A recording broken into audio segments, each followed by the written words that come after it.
potential military showdown between China and Taiwan a day after House Speaker Nancy Pelosi's controversial trip to the island.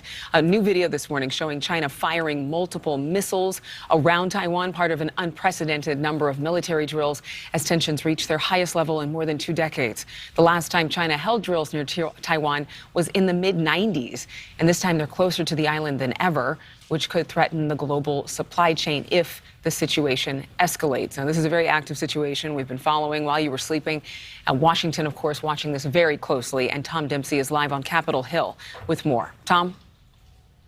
Good morning, Adrian. Yeah, this morning, fallout from the House Speaker's trip to Taiwan has led to test missiles being launched by the Chinese military, as well as the military sending up fighter jets and warplanes into the sky. China is really trying to show a show of force following that trip to Taiwan by House Speaker Nancy Pelosi, with leaders in China still outraged that a high-level American leader would visit the island of Taiwan. This morning, new video from Chinese state media shows live fire and live rounds of missiles being fired up into the air. At one point, we even see a simulation of where they might hit targets around Taiwan. These exercises mark the first time since 1996 that China has fired missiles into waters off Taiwan. But this morning, guys, the U.S. is really downplaying all this, saying it does not support Taiwan independence.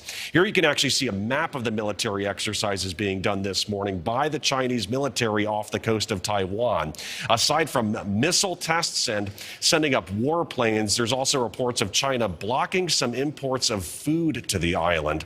This all comes as House Speaker Nancy Pelosi has stopped in South Korea as part of this trip to Asia for her. She plans to speak with top leaders there about the ongoing threat from North Korea, which has conducted more and more missile tests of its own. Speaking to reporters this morning, Pelosi highlighted the bond between South Korea and the United States.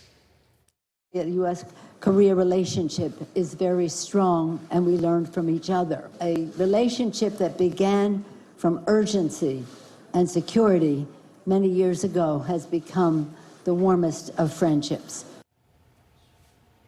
And later this morning, as part of this trip, House Speaker Nancy Pelosi could visit the border area between South Korea and North Korea. And if she does do that, she'll actually be the highest level American leader to do so, to visit the border, since President Donald Trump did so in 2019. Thank you for watching. Go to NewsNationNow.com to find News Nation on your television provider. And don't forget to click the red subscribe button below to get more of News Nation's fact-driven, unbiased coverage.